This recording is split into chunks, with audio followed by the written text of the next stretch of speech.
Buen día, hermanos, hermanas. Seguimos aquí avanzando en todo lo que significa el estudio del Evangelio de Juan.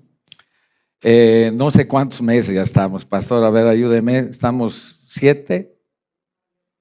Uy, 1 año, 5 meses, hermanos, estamos en el Evangelio de Juan y ya lo estamos acabando, ¿verdad? Estamos en el capítulo 20, nos falta un hito más que creo que es la próxima prédica, pero ha sido una experiencia muy linda. Realmente hasta parecía menos, ¿no? Pero 1 año, 5 meses, qué tremendo, hermanos. Pero lo bueno es que ya estamos al final, hemos aprendido muchísimo. Y el texto para esta mañana es Juan capítulo 20, del 24 al 31. Ese es el texto. Y estamos con este gran tema, ¿no? El pastor ha estado en las 2 últimas prédicas y hemos estado hablando de la resurrección y lo que implica para nosotros. ¿Qué significa para nosotros la resurrección? Ahora, claro, hay eventos que han marcado nuestra vida, ¿no? Hay eventos importantes. No sé, me atrevo a decir, de pronto el primer día que hemos ido a la escuela o al kinder, y yo me acuerdo que no me quería quedar como algunos de los niños, ¿no? Y quería irme con mi mamá. Entonces eso como que ha quedado en mi mente. El salir del colegio, salir quizás de la universidad, el día que nos hemos casado, son cosas que nos marcan, ¿no? Últimamente a mí me ha marcado el 2 de febrero.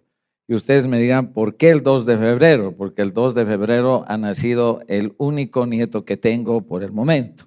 Entonces, para mí es importante, ¿me entienden? 2 de febrero es importante. Sin embargo, vamos a ver estos eventos también en el contexto de la resurrección, ¿no? Que debe ser el evento que ha marcado la historia de la humanidad. No me imagino otro evento más grande que la resurrección. Entonces, vamos a ir al texto, hermanos. 24, versículo 24, dice así. Pero Tomás, uno de los 12, llamado Dídimo, no estaba con ellos cuando Jesús vino. Le dijeron pues los otros discípulos, al Señor hemos visto. Él les dijo, si no viere en sus manos la señal de los clavos, y metiere mi dedo en el lugar de los clavos, y metiere mi mano en su costado, no creeré. 8 días después, estaban otra vez sus discípulos dentro, y con ellos Tomás. Llegó Jesús, estando las puertas cerradas, y se puso en medio y les dijo, paz a vosotros. Luego dijo a Tomás, pon aquí tu dedo y mira mis manos y acerca tu mano y métela en mi costado y no seas incrédulo sino creyente. Entonces Tomás respondió y le dijo, Señor mío y Dios mío. Jesús le dijo, porque me has visto, Tomás, creíste. Bienaventurados los que no vieron y creyeron. Hizo además Jesús muchas otras señales en presencia de sus discípulos, las cuales no están escritas en este libro, pero estas se han escrito para que creáis que Jesús es el Cristo, el Hijo de Dios, y para que creyendo tengáis vida en su nombre. Ese es el texto para esta mañana. Muy bien, veamos un poquito de contexto, ¿no? Tenemos ya la tercera aparición de Jesús resucitado. La primera va a ser a María y ese mismo día, ya un poquito en la noche, se va a aparecer a los 10 discípulos que quedaban. Va a entrar en esta habitación. Dice que la habitación estaba cerrada, pero igual él se presenta en medio de la habitación y obviamente hubo un festejo, un gozo de ver al maestro resucitado tremendo. Nada más que ahí no estaba Tomás, ¿verdad? No estaba Tomás. Ahora, cuando los discípulos lo vieron a Tomás, le dijeron pues emocionados, alegres, ¿verdad? Hemos visto al maestro, el maestro ha resucitado, Jesús está nuevamente con nosotros. Y Tomás va a tener una respuesta dura, podríamos decir, ¿no? ¿Qué les va a decir? No. si yo no meto mi mano en su costado y toco sus heridas, yo no voy a creer. Entonces, esta nueva aparición, hermanos, prácticamente es la copia de la última. Es muy similar. Nada más hay una diferencia, que en esta reunión sí estaba Tomás, ¿verdad? Sí estaba Tomás. Y lo primero que va a hacer Jesús, le va a decir: Tomás, ven, mete tu mano en mi costado, en mis heridas. ¿Y ustedes qué creen? Que Tomás se acercó al Señor y dijo: a ver, Señor. ¿Verdad que no? Fue suficiente verlo y va a decir: Dios mío y Señor mío, ¿verdad? Por eso decimos es que no hay otro evento en la historia más relevante, más importante que la resurrección. Obviamente lo entendemos en la encarnación, el ministerio de Jesús, su muerte en la cruz, pero la resurrección. Dice que sin la resurrección, el ser cristiano no tendría sentido. No tendría sentido. Y la misma palabra nos dice que si no hubiera habido la resurrección, seríamos dignos de lástima. La gente tendría que tenernos lástima si Jesús no hubiera resucitado. Básicamente ese es el contexto y ese es el texto. Yo he titulado esta mañana a esta prédica: Jesús ha resucitado, para creer que Jesús es Dios y nos da vida eterna. 3 elementos, porque si bien estamos viendo este gran tema que es el tema de la resurrección, sin embargo aquí hay otro importante y es creer. ¿Creer o no creer? Tomás no creyó. Entonces, ¿qué implica, hermanos, creer? Cuando estamos viendo la vida de Tomás, y obviamente puede surgir en nosotros y decir: pero qué barbaridad, ¿cómo es posible que este Tomás, que ha estado con el Señor 3 años, ha visto, ¿verdad?, convertirse el agua en vino, ha visto los milagros, las curaciones de Jesús? ¿Cómo es que va a tener una exclamación? ¿Cómo es que va a decir esto? Y lo que tenemos que entender es que esta duda de Tomás era fundamentalmente emocional. ¿Por qué decimos eso? Primero, de hecho, ya nos llama la atención de que él no estaba en la primera reunión donde apareció Jesús.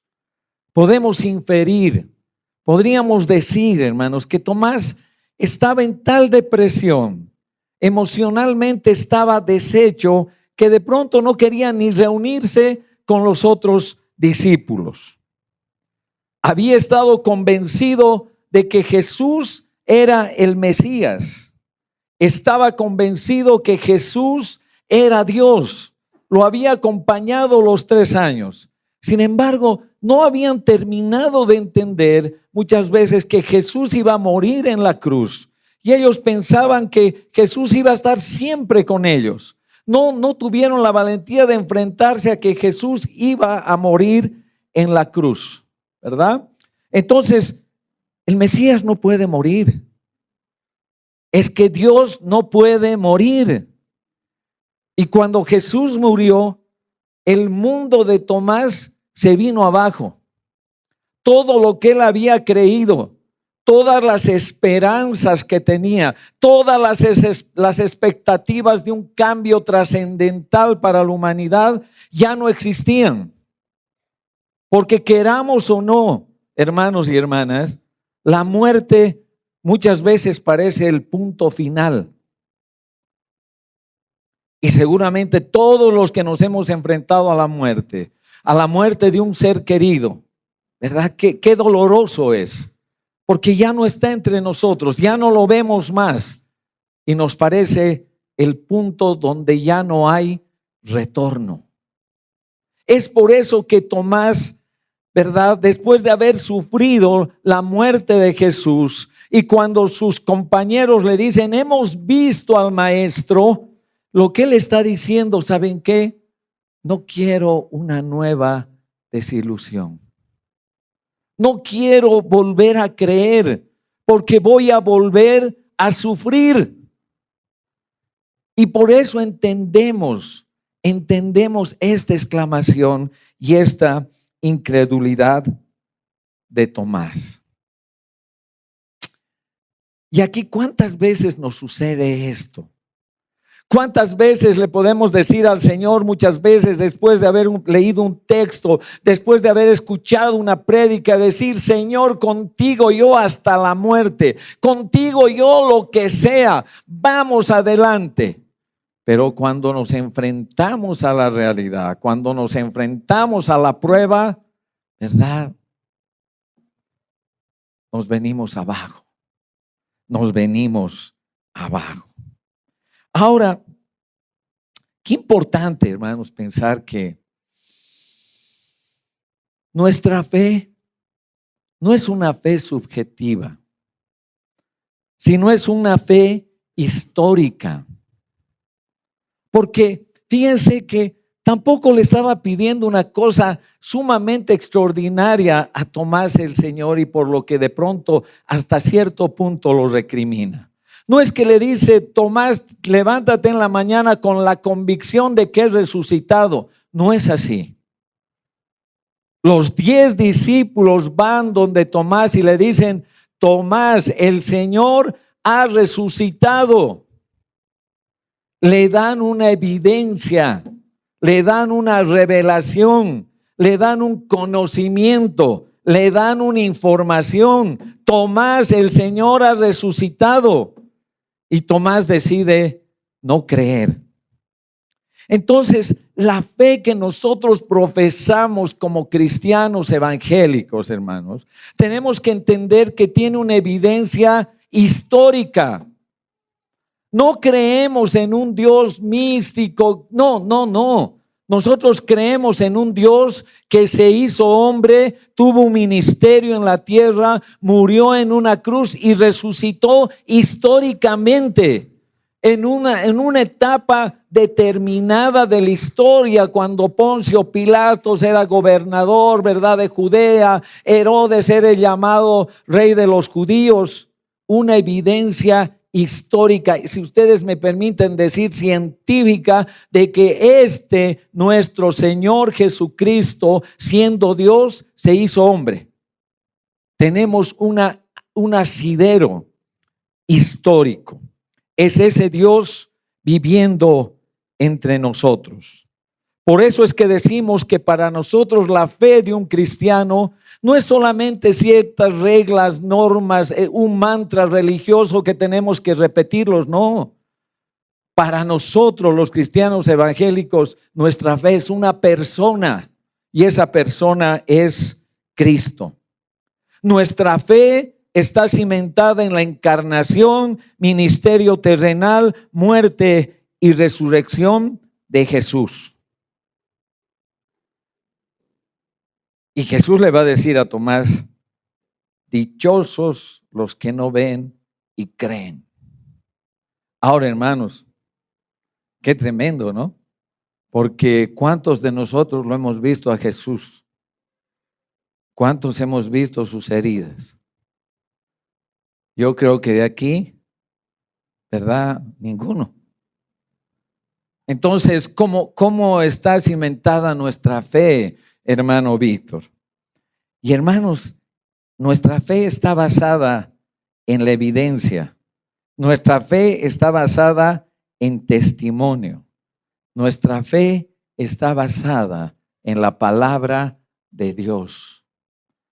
Porque aquí ya no solamente son 10 de los discípulos que nos están diciendo Jesús ha resucitado. Toda la palabra nos está hablando del ministerio de Jesús.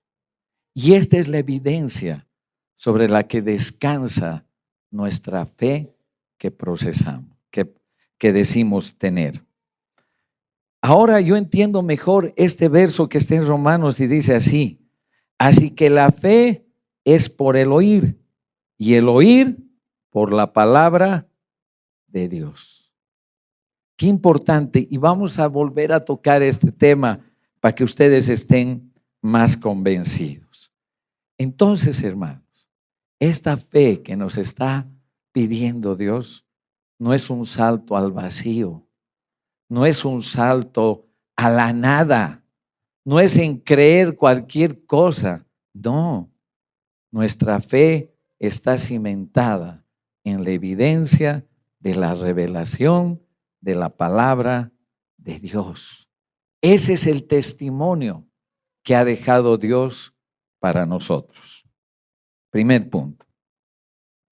Segundo, Jesús es Dios.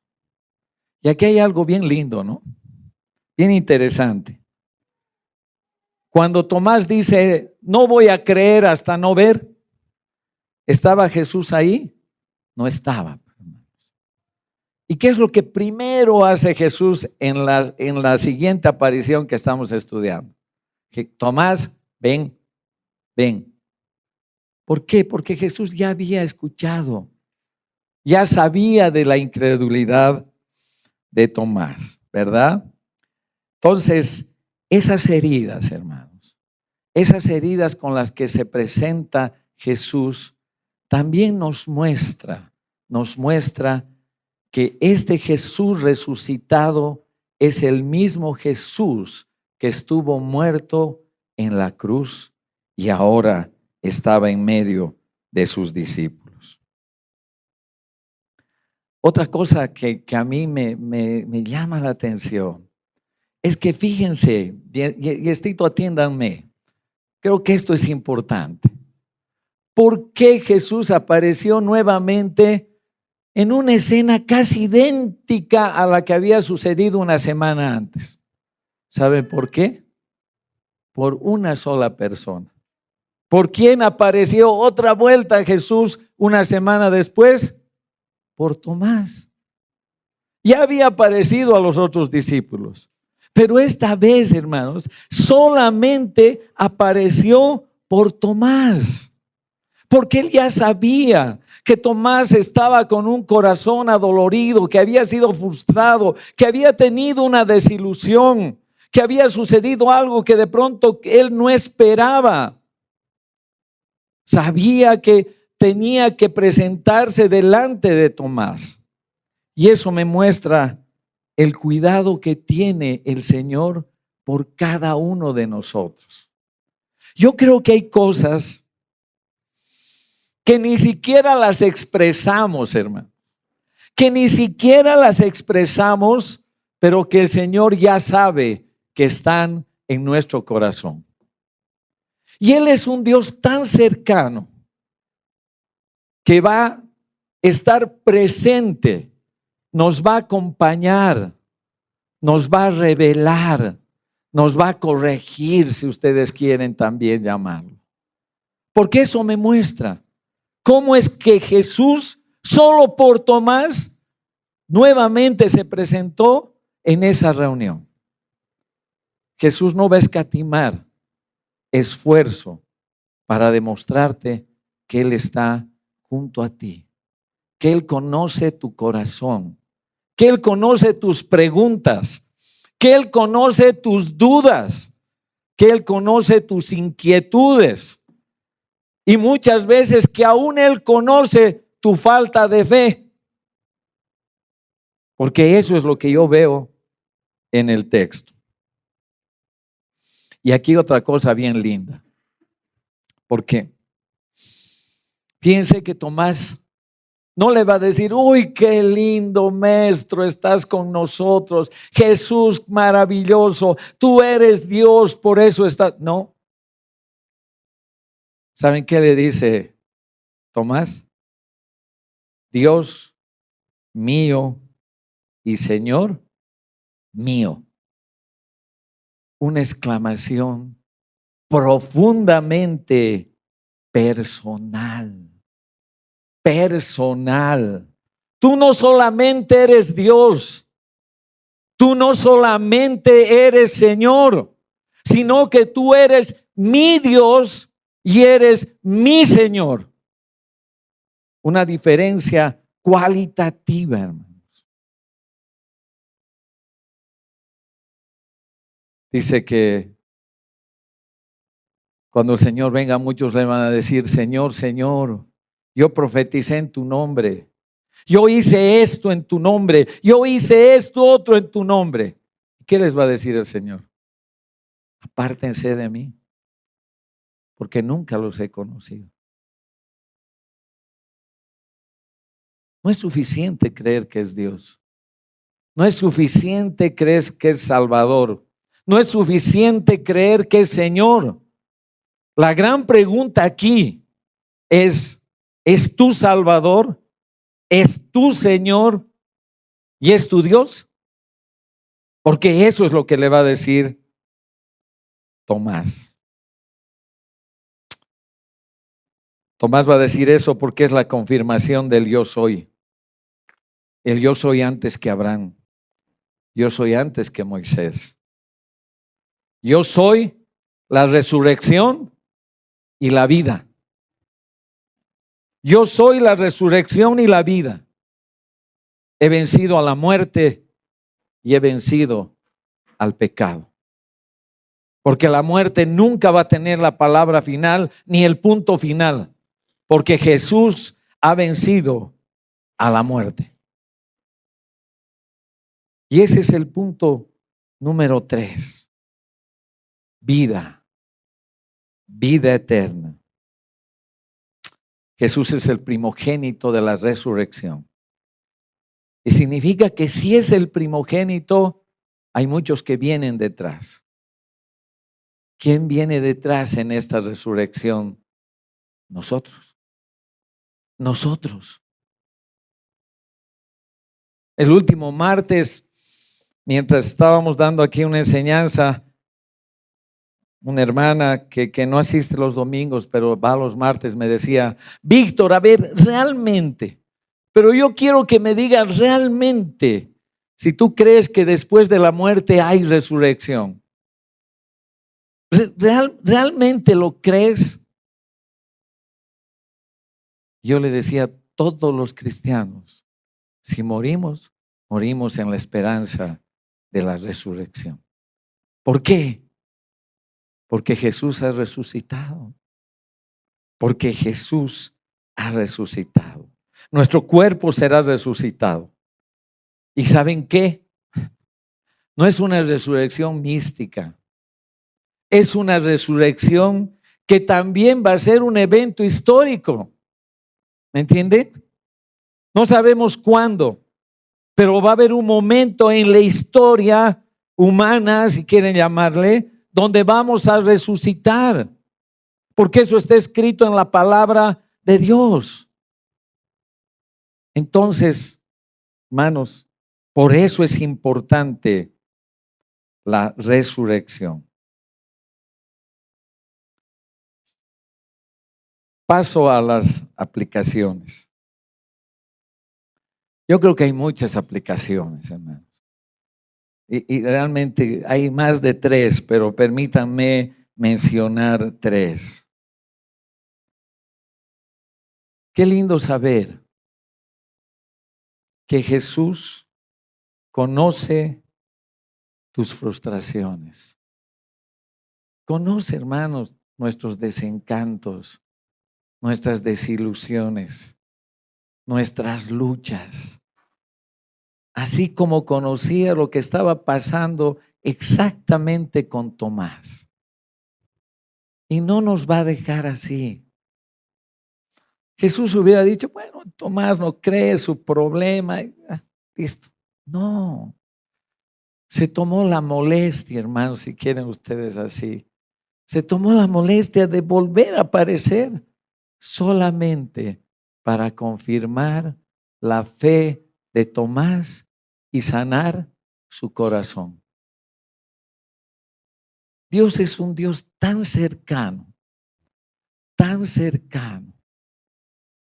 que no te va a dejar con todas estas frustraciones, dolores y demás. Dios quiere sanarte. Dios está ahí para caminar contigo, para caminar junto a ti. Dios es un Dios presente, presente.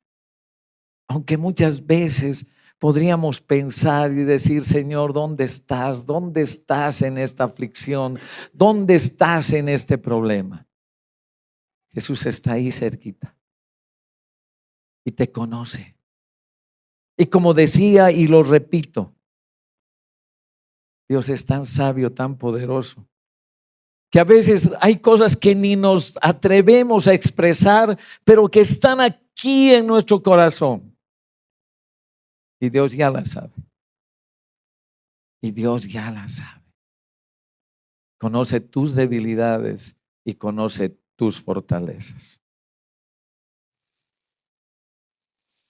El segundo punto que a mí me gusta mucho y dice, Dios te llama a tener una fe basada en las Escrituras. Claro, yo quiero un poco reforzar este punto, hermanos. Fíjense lo que dice el 30 y el 31. Permítanme volver al texto. Hizo además Jesús muchas otras señales en presencia de sus discípulos, las cuales no están escritas en este libro.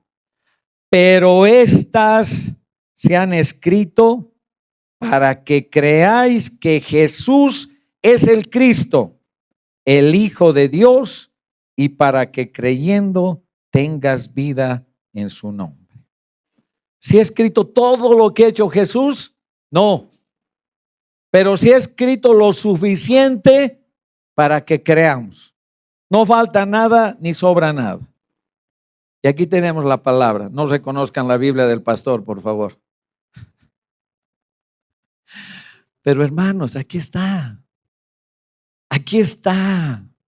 ¿Para qué? Dice, hermanos. ¿Para qué si escrito? Dice. Pero estas cosas se han escrito ¿para qué? Para que creáis. Síganme en el texto, hermanos, porque me va a decir, el hermano Víctor nos va a venir a hablar no sé qué cosas. 31. Pero estas cosas se han escrito. ¿Para qué? Para que creáis. ¿Dónde está basada nuestra fe, hermanos? ¿En qué evidencia? En la palabra de Dios. ¿Qué es lo que creemos? ¿Qué es lo que creemos?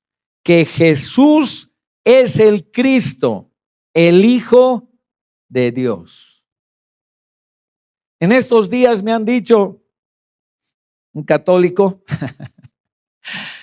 que para nosotros, nuestro Dios es la Biblia, me ha dicho. No, para los evangélicos su Dios es la Biblia. No, no es, hermanos. Pero esta palabra nos lleva a creer que Jesús es el Cristo, el Hijo de Dios. ¿Sí o no, hermano? ¿Dice eso o no dice? Dice. Esta palabra nos lleva a Jesús. ¿Y cuál es el resultado, hermanos, de esa fe? Para que creyendo tengáis vida en su nombre. Queremos escuchar al Espíritu. Leamos la palabra. Es la voz del Espíritu. Es la inspiración del Espíritu. Entonces, qué bueno que nuestra fe, hermanos, nuevamente, y si repito la palabra, perdónenme, la fe de un cristiano no es un salto al vacío, no es un salto a la nada. Nuestra fe tiene una evidencia y es esta. Tercera aplicación. Y esta es una pregunta personalísima. ¿Realmente podríamos decir en esta mañana,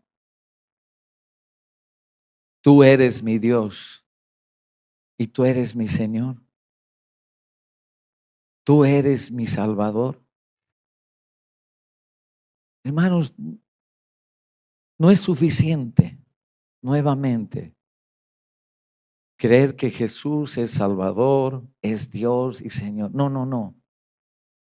Aquí la pregunta es es tu Salvador, es tu Dios y es tu Señor?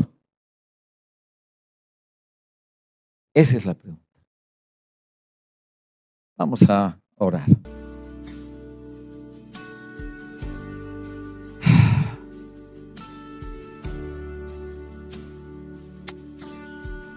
Amado Señor, te damos gracias. Señor, te damos gracias porque tú no eres un Dios lejano. Tú no eres un Dios que esté en las nubes. No, Señor. Tú eres un Dios tan cercano que, Señor, conoces nuestro corazón, conoces nuestros pensamientos. ¿Qué te podemos ocultar a ti, Señor? ¿Acaso te podemos ocultar nuestras dudas? ¿Acaso te podemos ocultar a veces nuestra falta de fe? Te podemos ocultar nuestras desesperanzas, nuestras luchas, nuestros sufrimientos. Señor, tu palabra nos indica que no, que tú estás tan atento y, Señor, eres tan personal que, Señor, vas a acompañarnos como nos acompañas siempre, siempre, Señor, y te damos gracias por eso. Señor, qué importante que nos llamas a una fe sólida,